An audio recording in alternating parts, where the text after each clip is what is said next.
Bismillahirrahmanirrahim.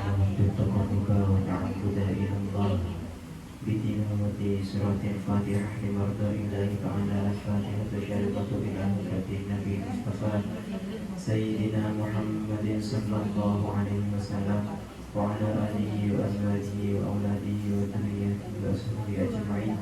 Summa ila hadrati Syekh Abdul Qadir Al-Jilani, Syekh Sulaiman Al-Yazuli, Syekh Mustafa Al-Asam, Syekh Sulbakir, Syekh Hanafadul bin Abdul Latif Bangkalan, Kiai Haji Hasim Ash'ari, Kiai Haji Wahab Azmullah, Kiai Haji Misri Sazuri, Kiai Haji Ridwan Abdullah, Kiai Haji Mas Alwi, Sumaila, Kiai Haji Abdul Karim Birboyo Wasaldati, Kiai Haji Marzuki Dahlan Birboyo Wasaldati, Kiai Haji Marus Adi Birboyo Wasaldati, Kiai Haji Abdul Idris Marzuki Birboyo Wasaldati, Setuya Turia, Kiai Haji Abdul Karim Birboyo Awal Al-Akhiran, Sumaila Hadrati, Kiai Haji Wazin Jamsul Mu'in Birboyo Wasaldati, Kiai Haji Ahmad Taha Wazin Birboyo Wasaldati, Kiai Haji Abu Yazid Al-Bustami Wazin Wasaldati, Setuya Turia, Kiai Haji Khazin Jamsul Mu'in Birboyo Awal Al-Akhiran, Syaitan Al-Fatihah.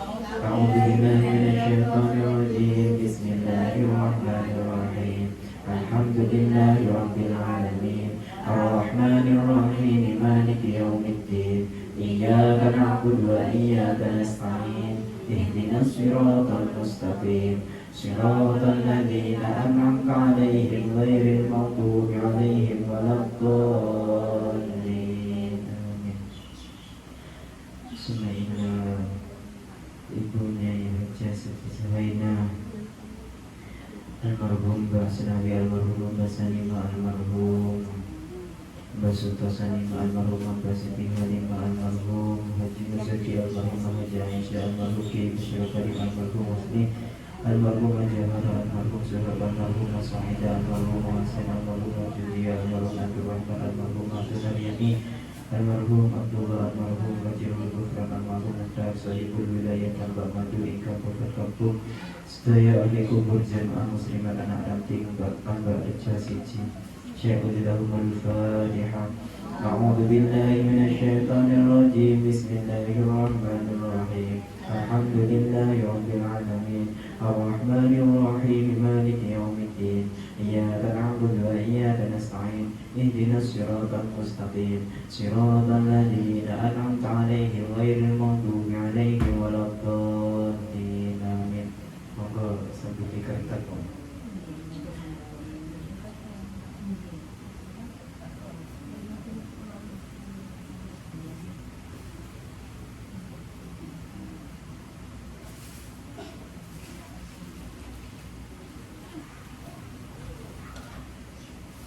Subhanallah Sanidiyat Talibin Surabaya Muki Istiqamah dan Sarana Perjuangan Syaikhulillahumul Fatihah.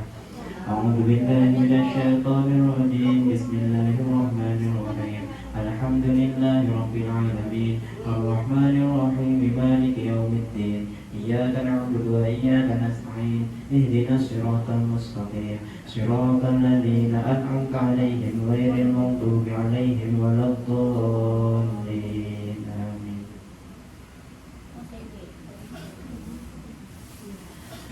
Masih semangat ya Bu? Sudah 21 hari ini, kurang 4 hari lagi kita akan selesai ngaji kitabnya. Jadi insya Allah sampai tanggal 25 insya Allah ya. Jadi sedikit lagi.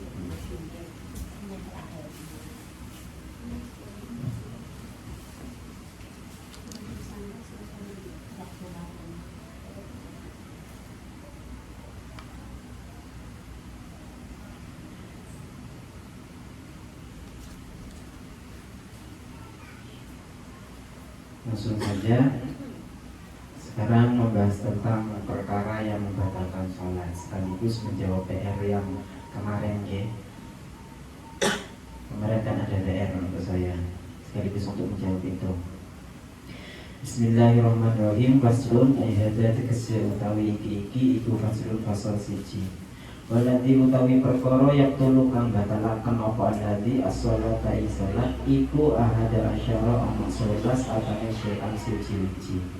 di perkara yang membatalkan sholat. Di sesuatu yang membatalkan sholat itu ada 11 perkara. Ada 11 ya. Apa saja yang ke-11 ini? Al-kalamu rupani al-kalamu gunaman al-amdu kamejo. Yang pertama bicara yang disengaja. Oke.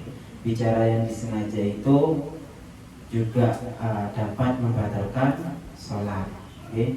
Baik di dalam pembicaraan itu membahas tentang kebaikan ataupun apalagi tentang kemaslahatan, apalagi tentang kejelekan, ya maka batal. Jadi apapun yang dibicarakan dalam sholat, baik itu kebaikan apalagi kejelekan, itu membatalkan sholat. Contohnya kayak gimana kalau orang ngomong kebaikan di dalam sholat? Contoh seumpama orang si A dan si B lagi sholat nih, kemudian kok berbicara tentang sedekah ataupun gimana tentang kebaikan, itu tetap meskipun yang dibicarakan itu baik, tapi kalau dalam sholat itu dapat membatalkan sholat. Oke, meskipun yang gimana nanti ada di bawah, ada dijelaskan untuk perkara itu. Oke, yang jelas yang pertama itu bicara yang disengaja. Oke, baik bicaranya itu tentang kebaikan, itu tidak mempengaruhi nggak batal sholat, enggak, tetap batal. Oke, duh, pun saya diomongi kok tentang kebaikan kita bersama, enggak, bukannya seperti itu. Baik ataupun buruk itu tetap membatalkan sholat.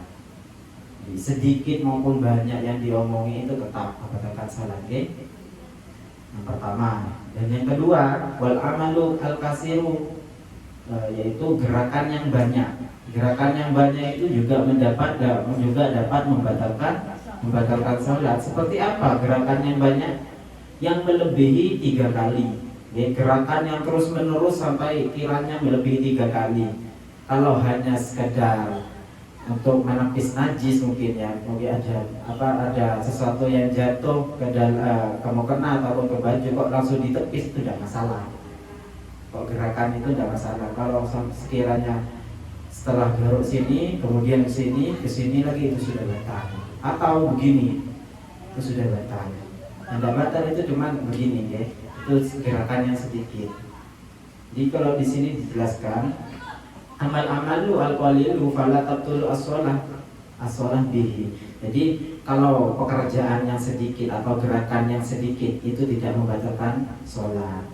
Seperti apa gerakan yang sedikit? Yang tidak melebihi gerakan 3 kali gerakan. Paham ya? Kalau melebihi 3 kali gerakan itu sudah batal. Atau gerakan yang terus menerus yang sekiranya itu dapat dikira-kirakan melebihi 3 kali. Contoh dari sini langsung ke sini. Gerakan 3 kali itu seperti ini, Bu. Setelah ke sini diam, ke sini lagi diam, sini lagi diam. Tuh. Atau langsung sekiranya melebihi 3 kali. Ya.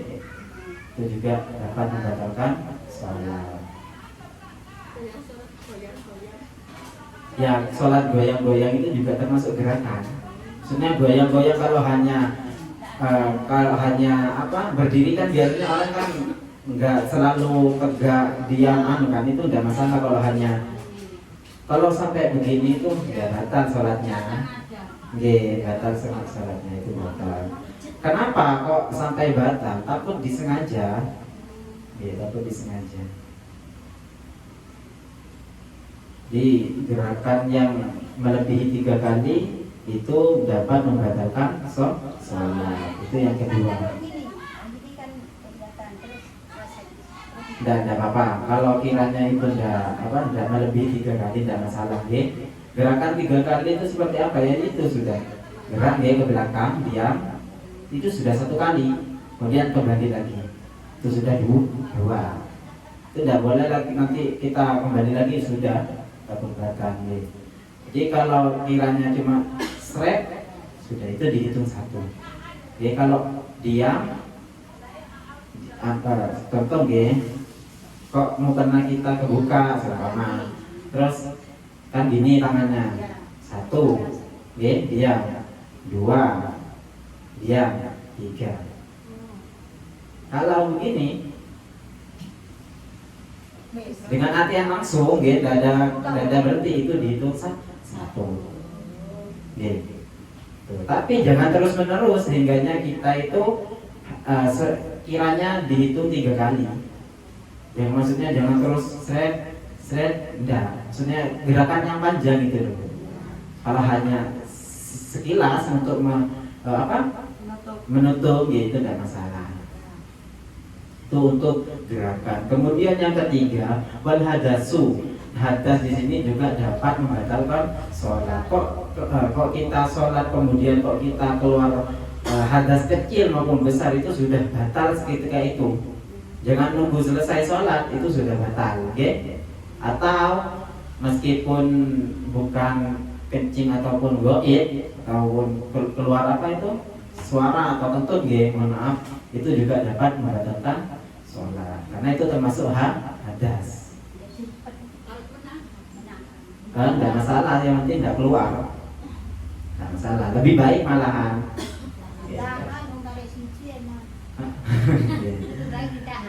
Nggih, mau dikeluarkan kan dalam keadaan sholat. Gimana? Nggih, lebih baik ditahan. Makanya sebenarnya itu kita dianjurkan sebelum sholat itu kan istinja. Nggih, takut ketika sholat keluar. Gitu. Bahkan istinja itu bukan hanya dianjurkan, bahkan hukumnya wajib.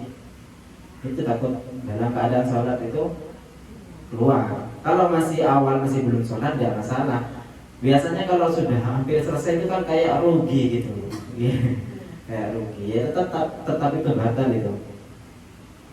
Itu tentang hadas kecil maupun besar, batal ya. Kemudian yang nomor 4, wahudusun najasah, dan juga adanya najis. Adanya najis ini najis yang tidak dimakfu. Najis yang dimakfu apa saja? Najis yang dimakfu sudah lupa nggih? Bukan. Najis yang dimakfu itu seperti apa? Najisnya darah dan nanah yang sedikit. Nggih, najisnya darah dan nanah yang sedikit. Nggih, dengan catatan kalau kiranya itu tidak mengalir. Kalau hanya setetes ya mungkin terlalu banyak kalau setetes. Itu tidak masalah. Kok ada nanti darah sampai yang kena baju waktu sholat gimana? Ada noda di wudhu. Oh, tidak masalah kalau noda, yang penting tidak najis. Darahnya nyamuk. Kalau darahnya nyamuk itu kan bukan, nggih makfu. Yang penting tidak banyak, bukan kalau darah nyamuk kan paling banyak tidak sampai sedikit setetes ya. Itu tidak masalah. Tapi nyamuk itu kan juga termasuk bangkai ya. Termasuk bangkai. Tapi itu kan di depan termasuk hewan yang tidak mempunyai darah mengalir, maka tidak apa-apa. Tidak apa-apa, dimaksud juga. Kemudian kalau ada najis atau yang yang kering, contoh kotoran cicak, kotoran cicak kalau masih baru kan basah biasanya, itu najis. Kalau kotoran cicak yang kering kok kemudian jatuh langsung ditepis, itu masih membatalkan sholat. Bedanya kalau dibiarkan, dicuci. Enggak, karena kering. Kan pertamanya basah di sejadah ya, terus kering. Maksudnya didiamkan begitu saja, ya tetap harus disucikan. Ya ketemunya pas garing, terus kering. Tidak ada masalah kan. Ya kalau maksudnya itu yang lebih baik begitu saja kalau menurut saya ya. Lebih baik kita sucikan saja. Itu maksudnya sucinya itu cara mensucikannya maksudnya itu gampang cuma mengalirkan air saja. Kalau sudah kering, kalau sudah kering. Kan tahu cara mensucikannya itu ya. Kalau cara mensucikan najis ainiyah, hilangkan dulu najisnya kemudian sucikan. Mendatangkan air, bukan najisnya yang dicelupkan ke air, tapi air yang mendatangkan najis disiram, dalam artian disiram. Jadi kalau nanti ada kok ada kotoran cicak kering, ya sudah kita buang, ya lebih hati-hatinya ya kita siram. Jadi begitu.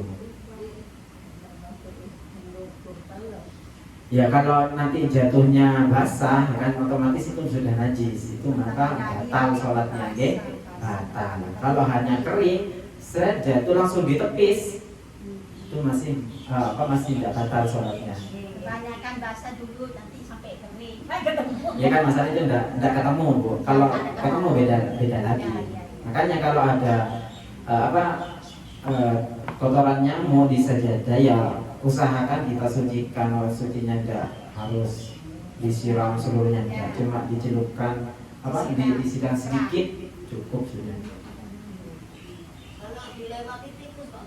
Buatan nopo-nopo. Kalau tikus kan termasuk dimakfu. Batang dari ikut. Ya kalau jelas-jelas basah ya kita sucikan.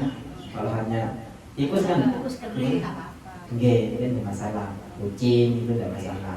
Bedaannya kalau mohon maaf ya anjing dan juga babi. Beda. Kering maupun basah itu juga harus disucikan. Paham nggih? Itu kalau ada najis di baju, ya najis yang tidak dimakfu maksudnya ya. Kalau dimakfu tidak masalah, kita lanjutkan sholatnya.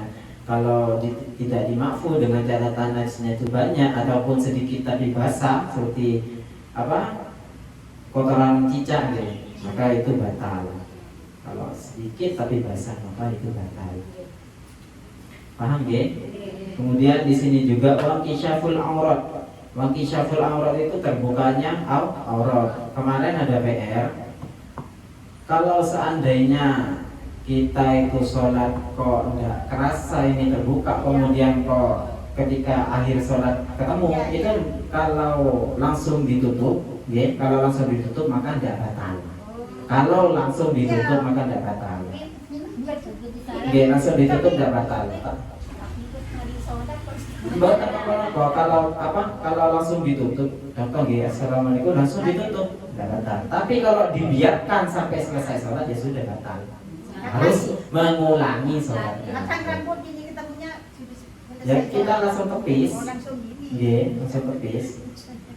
Makanya kalau di pesantren itu sunnah, bukan sunnah, diwajibkan memakai ciput kalau bahasanya apa? Ikat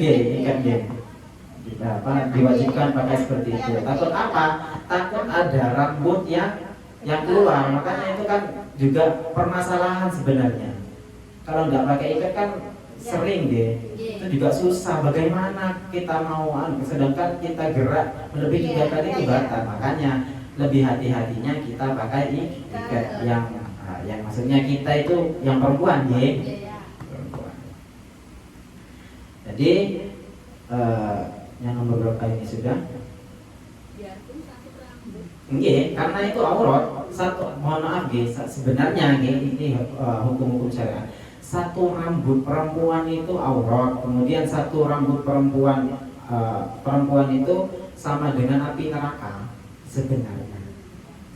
Makanya ya gimana kan sudah di sini kan mayoritas kan biasa saja tapi mohon maaf itu hanya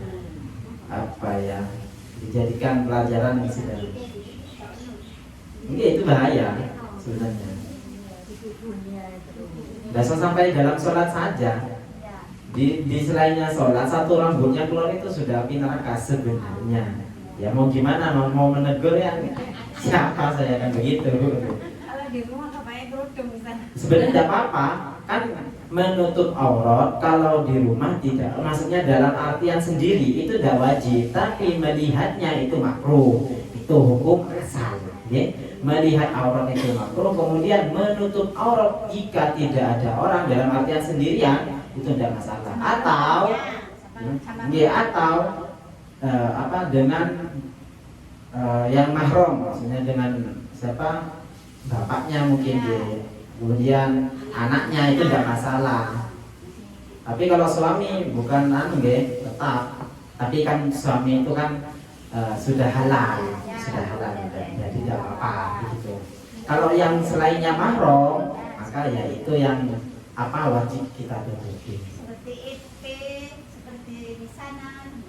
EP ini kenapa? Oh ipar beda rokok. Ipar itu nopo anu nggih. Adanya suami itu loh. Oh enggak boleh kalau ipar.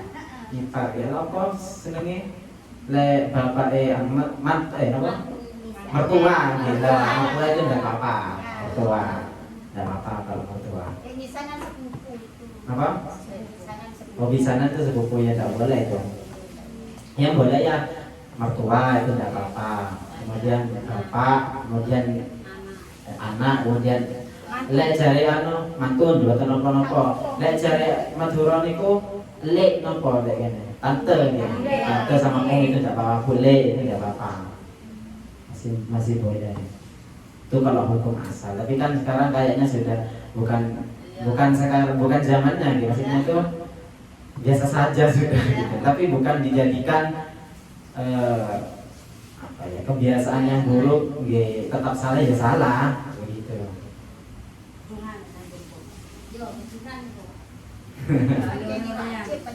Apa? Ngerti tapi kak anu. Ya itu sebenarnya kembali kepada diri kita masing-masing. Makanya ya sudah, kalau kita tidak ikut ya sudah, biarkan terserah dia, begitu. Saya juga melarang ya, saya juga siapa gitu kan. Ya yang jelas kita hanya saling mengingatkan, begitu. Soalnya saya juga sering begitu kok.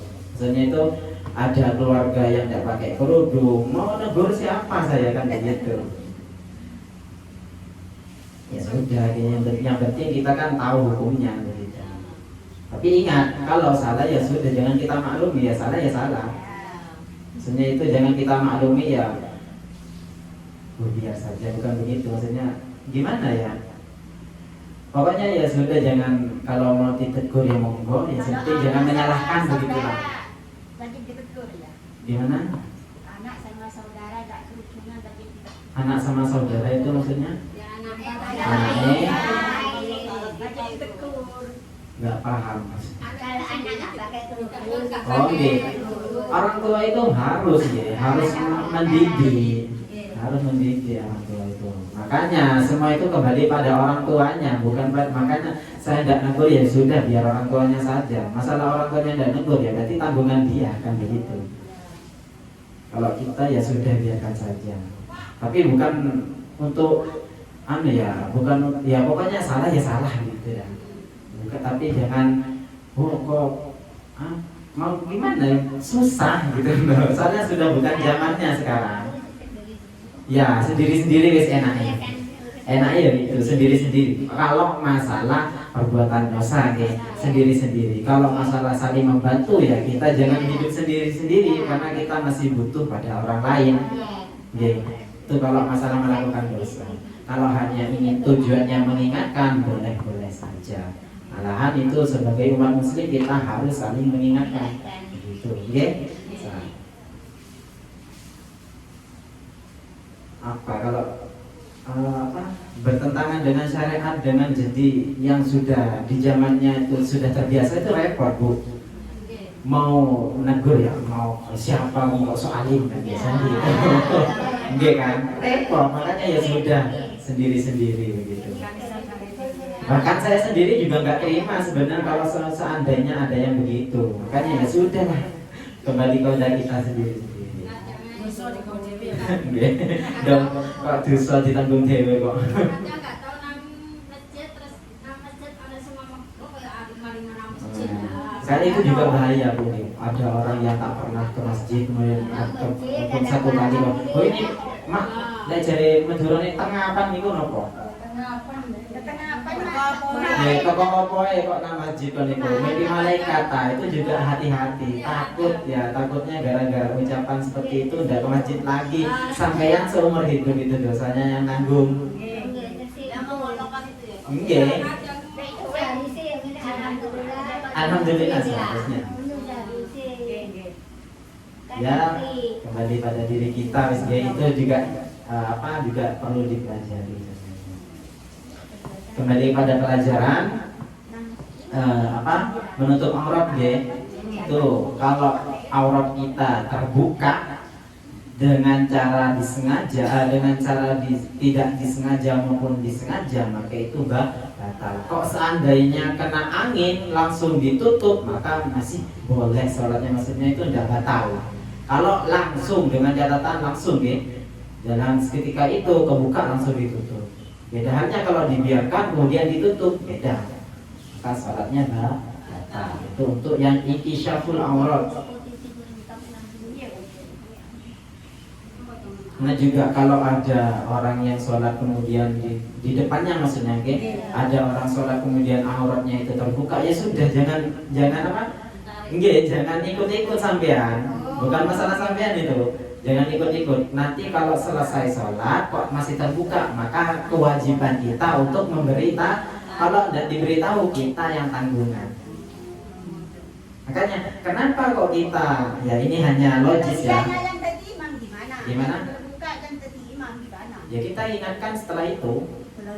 Selesai. Ya makanya kita ini hanya logis nih, secara pikiran saja. Makanya kenapa kita kok disunahkan ini ya, biar kita ndak tolak-tolak. Kenapa kita kok disunahkan menghadap ke arah sujud, menghadap ke arah sujud agar supaya kita ndak lihat orang-orang yang terbuka. Karena tanggungan kita kalau ndak nggak diingatkan, maksudnya nggak diberitahu. Oke, harusnya begitu. Makanya jangan tolak-tolak kemana. Cukup ke anu saja, takut ada orang yang nggak sengaja kebuka auratnya terus kita lihat. Nah itu bukan tanggungan kita untuk membenahi, tapi kalau sudah selesai tanggungan kita untuk memberitahu kalau auratnya terbuka. Kalau makmumnya itu ulang lagi. Nggih. Kayak karena kan sebenarnya batal itu. Ya ada yang ini ada juga yang mengatakan tidak usah diulang karena dalam keadaan kita tidak tahu, ada yang mengatakan demikian. Sudah kembali pada diri kita masing-masing. Jojo, bukan tanggungan sampean itu. Tanggungan sampean yang khusus itu sudah. Itu kalau menghadap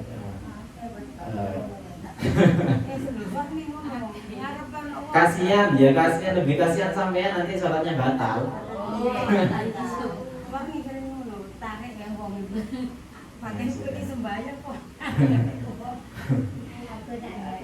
Ya sudah, kita ingatkan setelah selesai sholat.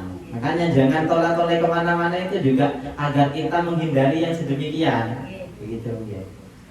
Karena repot. Pernah saya juga kejadian, bahkan sering anak pondok itu kan mayoritas rokok kena sarung lubang terus ditaruh ke belakang. Saya di belakangnya, ya mungkin dalam keadaan tolak-tolak ya. Aduh, kok bisa rokok ini repot. Pas sing lubang ya tepak guru kan izin sing kate ngomong. Makanya saya sadar, oh ya kenapa kok disunahkan sampai menghadap. Ya selain itu ada sebenarnya alasan, itu hanya alasan secara logis saja sebenarnya, biar kita itu tidak tolak-tolak gitu loh. Iya. Dan juga yang nomor berapa ini sudah batal ironia, ini juga bahaya ya kalau sampai nanti dalam sholat kemudian niat keluar dari sholat, maka sholatnya seketika itu batal. Sholat sendirian contoh, kalau niat keluar di sholat ya sudah, berarti sampai tidak sholat meskipun dalam keadaan sampai sholat, itu batal sholatnya. Itu hanya takutnya ada yang begitu. Niat keluar dari sholat ya sudah, berarti tidak sholat tadi. Bisa dipaham? Begini, Allahu Akbar sampama ada di pertengahan sholat kok kita hati kerentak niat, bukan sendirian maksudnya ini, bukan keluar dari imam, bukan, sedang keluar dari sholat. Dalam artian kita tidak sholat lagi. Begini, Allahu Akbar, kemudian ada 2 rakaat, kemudian hati kita kerentak niat keluar dari sholat. Ya sudah, berarti sampai keluar dari sholat otomatis tidak sholat, meskipun sholatnya dilanjutkan. Karena itu sudah batal. Jadi paham? Karena keluar dari sholat niatnya. Ya sebenarnya tidak ada mungkin ya. Takut. Makanya jangan, ya sudah lah. Itu juga bahaya. Kemudian wastidbarul kiblat ini juga membatalkan sholat ketika kita mengungkuri kiblat. Apa mengungkuri itu membelakangi ya. Membelakangi kiblat itu juga membatalkan sholat. Dan boleh kita tidak menghadap kiblat dalam keadaan apa saja? Dalam keadaan apa saja? Syiddatul khawf, ya karena takut, khawatir, dan juga sholat di perjalanan, sholat sunnah ya, sunnah di perjalanan itu tidak apa-apa, tidak menghadap kiblat. Tapi kalau selainnya itu ya kita wajib menghadap kiblat. Bahkan kalau tidak menghadap kiblat sholatnya batal. Kemudian makan itu juga membatalkan sholat, meskipun yang dimakan hanya sisa-sisa dari kita makan.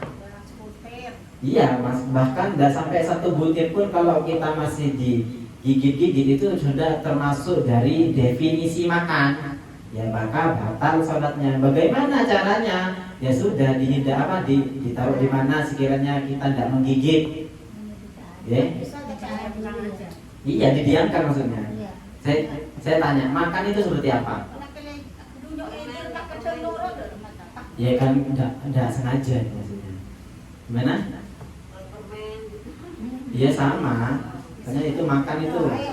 Pokok makan itu gigi kita apa?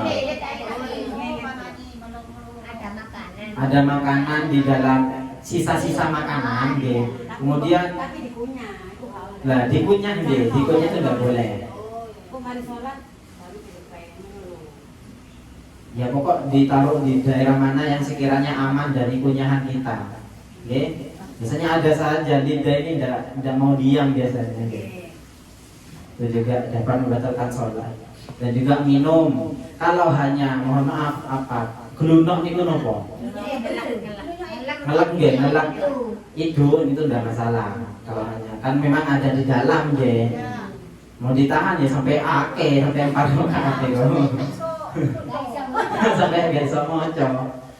Bahkan ya mudorotnya atau bahayanya bisa dapat membatalkan sholat. Kenapa? Ya nggak bisa baca itu. Apa gunanya? Makanya nggak apa-apa sebenarnya kalau hanya ngelak itu. Masalah. Ada yang juga. Ya kalau sisa makanan jangan dikeluarkan, ya. Kalau masalah batal tidaknya kayak saya kurang paham, tapi jangan dikeluarkan. Ditaruh dulu. Ya ditaruh di mana sudah. Bagaimana caranya sudah, nggih?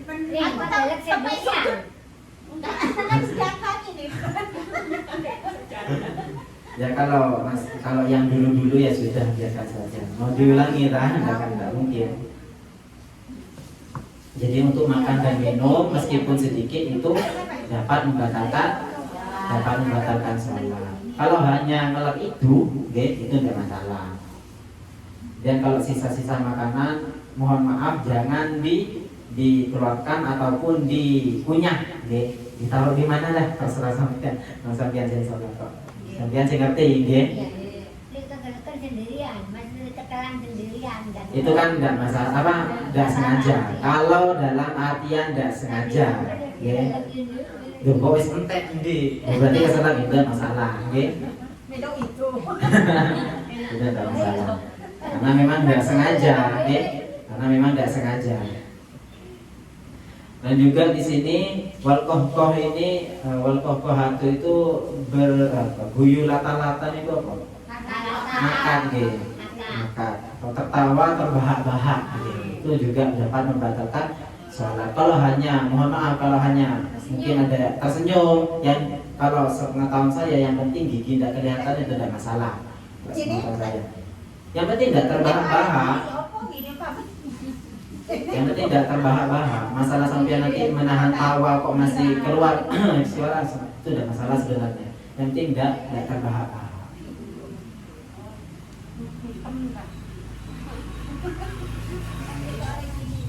Bisa dipahami ya? Kemudian yang terakhir yaitu murtad. Murtad itu memutus Islam atau keluar dari Islam dengan perkataan maupun perbuatan. Ya, seperti yang diterangkan kemarin, kalau kita sholat kepada berhala, menyembah berhala, maksudnya itu sudah murtad. Itu yang pekerjaan. Jadi semuanya ada 11 nggih. Yang pertama bicara disengaja. Yang kedua bergerak lebih dari 3 kali. Yang ketiga hadas kecil maupun besar. Kemudian yang keempat adanya najis yang tidak dimakfu. Oke, adanya najis yang tidak dimakfu. Kemudian yang nomor 5 menutup aurat. Yang nomor 6 berubahnya niat. Bisa dipaham berubahnya niat ya? Kemudian yang nomor 7 memungkuri kiblat, membelakangi kiblat. 8 dan nomor 9 yaitu makan dan minum. Oke. Yang nomor 10 tertawa terbahak-bahak. Yang terakhir yaitu murtad. Bisa dipahami ya? Sudah ada pertanyaan? Kalau mungkin ada pertanyaan, monggo. Ya monggo. Aku sholat atas ngaca kita kayak ngantuk gitu gimana bang? Dan kalau hanya ngantuk itu tidak masalah. Yang penting tidak tidur. Oke. Definisi dari tidur itu sudah akal kita sudah hilang. Ada kadang tidur tapi akal kita masih bisa mencerna perkataan orang, itu masih belum dikatakan tidur. Kadang orang kan ono sing turu tapi sing ngrungu, itu masih belum dikatakan tidur, masih tidak batal sholatnya. Ya sering, bahkan saya juga sering dalam keadaan terawih itu padahal sadar loh imam moco al-fatihah moco surat sadar, tapi kita tidak ikut ruku kadang sadar, itu masih tidak masalah. Yang penting kita tidak melewati dua rukun, maksud 2 fardu. Kok sampai sujud kita tidak ikut ya sudah batal, meskipun kita dengar suaranya ya sudah batal. Batalnya bukan karena tidur, bukan. Karena kita tidak meninggalkan dua fardu. Okay? Kalau masalah wudhunya tidak batal karena kita masih mendengarkan orang berbicara. Tapi orang mana yang sampai ketinggalan 2 fardu gara-gara tidur itu? Berarti tidur ongku. Tidur temenan itu. Ingat gak, definisi dari tidur sendiri itu akal kita sudah tidak bisa mencerna yang lain, intinya sudah hilang gak? Bisa dipaham ya? Ini untuk yang sejati kemarin apa? Mukena, mukena yang tertutup itu kalau tertutup full maka batal sholatnya, berarti otomatis harus mengulang. Kalau masih ada salah satu dari dahi sedikit dari di sini atau di sini masih ada dengan artian mungkin segini itu masih tidak apa-apa. Maksudnya? Kan paling sedikitnya mohon dengarkan, paling sedikitnya kalau sujud itu satu bagian dari dahi. Pokok yang sini tak mungkin tak, yang sini tak mungkin tak, itu masih tidak apa-apa, jangan membatalkan sholat. Kalau sudah tertutup semua itu sudah batal sholatnya. Paham ya? Jadi kalau untuk mukena ya hati-hati sendiri wes. Kalau laki-laki ya paling masalahnya di rambut. Kalau tidak pakai kopiah, masalahnya di rambut. Itu sebenarnya meskipun rambutnya panjang, kalau masih dahinya nyentuh sedikit itu tidak masalah, masih tidak batal sholatnya. Jadi paham ya?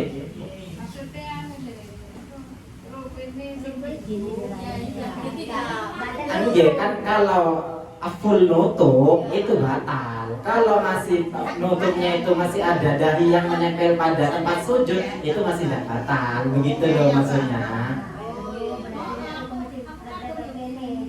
Ya, kalau hidung tertutup itu masih tidak apa-apa. Yang penting dahi itu masih nyentuh. Sebagian dahi sedikit pun itu masih tidak apa-apa. Lah kalau tidak ada sama sekali tidak nyentuh pada anggota tempat sujud, mahal sujud tempat sujud itu, maka ya batal sholatnya. Hanya kalau sujud ya jangan dikibaskan rukuknya jangan rukuk potongan itu itu juga bahaya. Makanya ya ambil yang aman-aman saja, bukan tidak boleh, hanya takut. Kalau pakai ruku potongan bukan tidak boleh saja, hanya takut dalam keadaan kita sholat dan tidak sadar kok kebuka angin, kok ketutup mukanya, ya takut sedemikian. Makanya ambil yang aman-aman saja. Ada yang aman kok masih cari yang kurang aman, kayak gitu. Sudah bisa dipahami ya? Pakai cadar. Kalau pakai cadar, sholat dalam pakai cadar ya tidak sah karena apa? Ini kan tuh, Nggih. bukan masker tak? Tidak masalah, yang penting ini masih nyetuh, ya. Itu kalau pakai masker ya kan dalam keadaan darurat. Ya siapa sholat pakai masker sekarang? Tidak ada. Kalau dulu ya boleh. Ini masalah, ada masalah itu. Yang penting dahinya masih nyentuh. Ya. Bisa dipaham, ya? Sudah ada pertanyaan lagi? Sudah, ya? Kalau sudah, mari kita tutup pelajaran pada hari ini. Semoga apa yang telah kita pelajari dari awal sampai hari ini menjadi ilmu yang bermanfaat dan berkah. Wallahu a'lam bishawab. Al-Fatihah.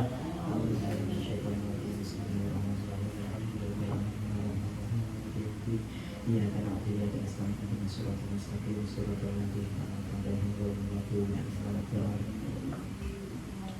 Maulaya sholli wa sallim daiman abada ala habibika khairil khalqi kullihim huwal habibul ladzi turja syafa'atuhu li kulli hawlin minal awali muqtahimi ya rabbi bi